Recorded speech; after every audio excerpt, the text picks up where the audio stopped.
أما بعد فأعوذ بالله من الشيطان الرجيم بسم الله الرحمن الرحيم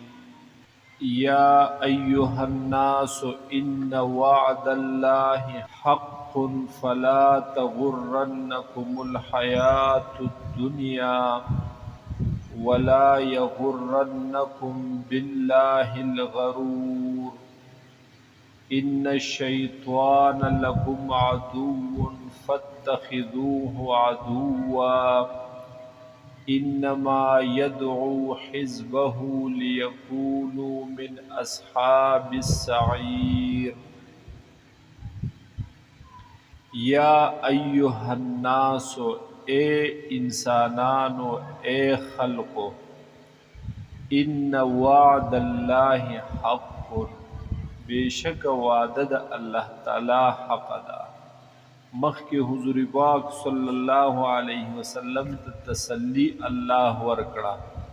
چې کدا خلق تا دروغجن غنی نو خپکیګه ما مخکنی پیغمبرانو ته به هم خلق د دروغجن نسبت کولو اوس داغي وجه بیانای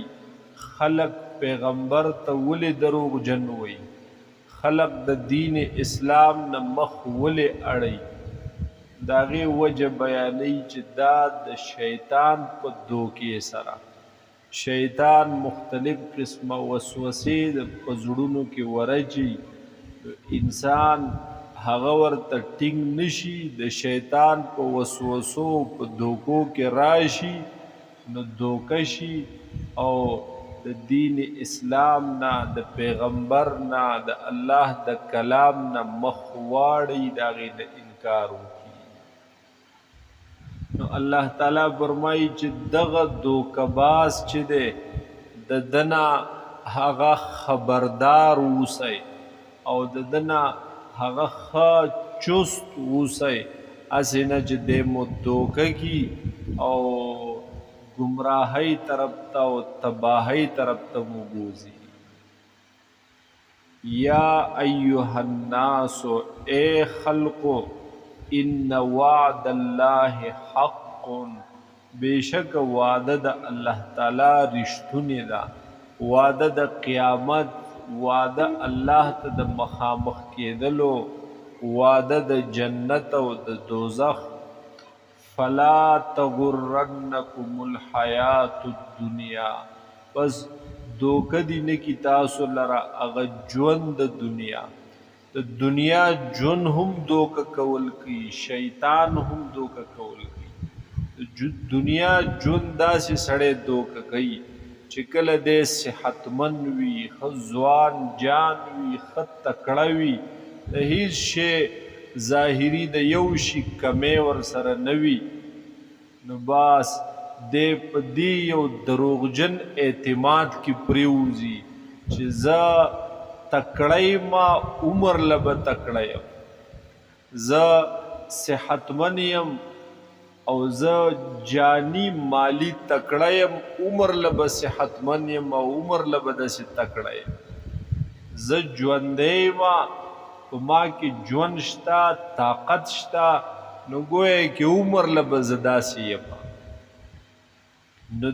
خپل مرگ باندې د خپل دنیا په زوال باندې د دنیا پاغه کمزوري باندې دغه باندې هغه یقین د دنوي په دغه معاملې کې د په شک کې پروت وي دنیا په هر زنده سر باندې خدای یقین کی چې د بمري او چې د خپل ځواني ته خپل طاقت ته ګوري په ځان یقین ناراضي چې را زبوم چرته مرم خپل دنیا ساز و سامان اسباب ته جګوري دا یقین ناراضي چې را زبوم یو ورځ هغه مالی کمزور شم او په ما باندې ووم چرته بد ورځ راشي بد حالت راشي دا منی چې په دنیا کې ښه حالات او بد حالات دواړه راځي چې په ځان کله راولي نو بیا یقین کی کمی راشي او په شک کې پریوزي نو په دغه طریقې دنیا دوکه کې او دنیا گمراه کی نو فلا تغرنکم الحیات الدنیا، پس دوکه دی نکی تاسو لره دا ژوند دنیا، ولا یغرنکم بالله الغرور، او دوکه دی نکی تاسو د الله په حق لا، د الله په باره کې الغرور، اگر ډیر دوکباز، غرور ډیر چالاک او ډیر دوکباز ته وي، او مراد د دین شیطان دی، ځکه هغه د شیطان سره د هر چا د پاره ناشنا ناشنا هغه چالونه د ګیرولو وي او چالونه د گمراه کولو او د دوکه کولو وي. نو دوکه دینی کی تاسو شیطان، دوکه دینی کی تاسو د الله په باره کې الغرور، اگر ډیر دوکباز چې شیطان دی، د الله په باره کې بیا دې داسې دوکه کول کیو چې وی پریدو کو دا گناه، الله غفور الرحیم دے بخی بدے، خدای پاک معافی کی، معافی بدرته وکي، او په دې گناه باندې صرفه مکوا، دا گناه وکا. دویم داسې دوکه کوي چې بدی ورته خخ کاره کوي، بدی د نیکی په نیت باندې کوي، او بدی اغا نیکی گړي او خی گړي، نو پاغه بدی کې مبتلا وي، په حقیقت کې هغه بدی وي، خو د شیطان د نیکی ښکارا کړی وي او نیکی ورته ظاهره کړی وي. نو ولا یغرنکم بالله الغرور، دوکن کی تاسو لره په الله باندې هغه ډیر دوکباز چې شیطان دی. ان الشیطان لکم عدو، بیشک شیطان دیستاسو دشمن، فاتخذوه عدوا، پس دل روونه سی په دشمنی، هغه تا ته د دوست په نظر نه ګوري، هغه تا ته د دشمن په نظر ګوري. وی اے انسان تور تم د دشمن په نظر وګورا، ته یو خپل ولی او دوست مګنا بلکې دشمن وګنا. انما يدعو حزبه ليكونوا من اصحاب السعير، بیشک دا شیطان رابلی هغه خپل ډلې لرا، ډله د شیطان یو د شیطان آل و اولاد دی، داغه نور ملګری دي شیطانان، او دویم ډله د شیطان د انسانانو نه هم، او انسانانو کې څه شیطانان وي چې هغه بل سړی لره ګناه طرف ترا بلی، ګناه طرف ته هغه راکاږي، نو دی خو په ظاهره کې انسان ښکاري، خو په حقیقت کې دا شیطان وي. نو بیشک رابلی دا شیطان هغه حزب خپل لرا، هغه ډلې خپل لرا، که هغه بیا د جنی شیطانانو نه دا او که د انسی شیطانانو نه دا. لیکونو من اصحاب بالسعیر، د دې دپاره چې شي دا خلق هغه خاوندان د لمبو والو، الذین هاغه کسان کفرو چې کفر کړي، یعنی د دغه شیطان په دوکه کولو دوکه شو، انکار وکړو، کفر وکړو، لهم عذاب شدید، وی بد دوی لپاره عذاب سخت. والذین آمنوا وعملوا الصالحات، او هاغه کسان چې ایمان راوړي، یعنی هاغه کسان چې د شیطان په دې چال کې را نغلل، د شیطان په دوکه کولو سره دوکه نشول، او ایمان قبول کو، په ایمان باندې قائم دائم پاتې شول. والذین آمنوا، او هاغه کسان چې ایمان راوړي، وعملوا الصالحات، او عملونه یې کړي دي نیک، لهم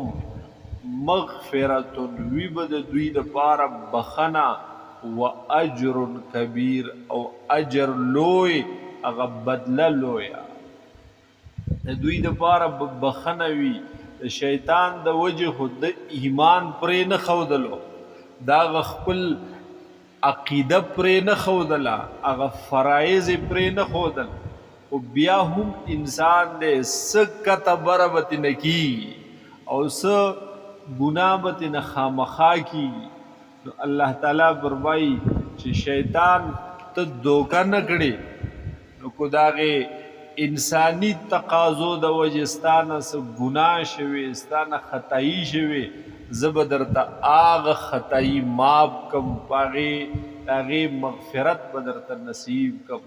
و اجر کبیر او اجر لوی چې هغه د خدای رضا ده او هغه جنت دی. والذین آمنوا وعملوا الصالحات او هغه کسان چې ایمان راوړی عملونه یې کړي دي نیک، لهم مغفرة وی به د دوی لپاره بخنه، و اجر کبیر او اجر لوی. یا ایها الناس اے انسانانو، ان وعد الله حق بیشک وعده د الله تعالی رښتونی ده، فلا تغرنکم الحیات الدنیا پس دوکه دین کی تاسو لره ژوند دنیا، ولا یغرنکم او دوکه دین کی تاسو بالله الغرور وبارد الله کې هغه دوکباز شیطان. ان الشیطان بیشک شیطان لکم عدو دیستاسو دشمن، فاتخذوه عدوا پس ونسی تاسو دلره په دشمن سرا. انما يدعو حزبه بیشکا رابلی دے اغیر ڈلی خپل لرا، لیکونو من اصحاب السعیر دې د پاره چې شي دا خلق خاوندان د لمبو والور. الذین کفروا هاغه کسان چې کفر کړي، لهم عذاب شدید وی بدوی لرا عذاب سخت. والذین آمنوا او هاغه کسان چې ایمان راوړي، وعملوا الصالحات او عملونه یې کړي دي نیک، لهم مغفرة وی بد دوی د پاره بخنا، و اجر کبیر او بدل لویا.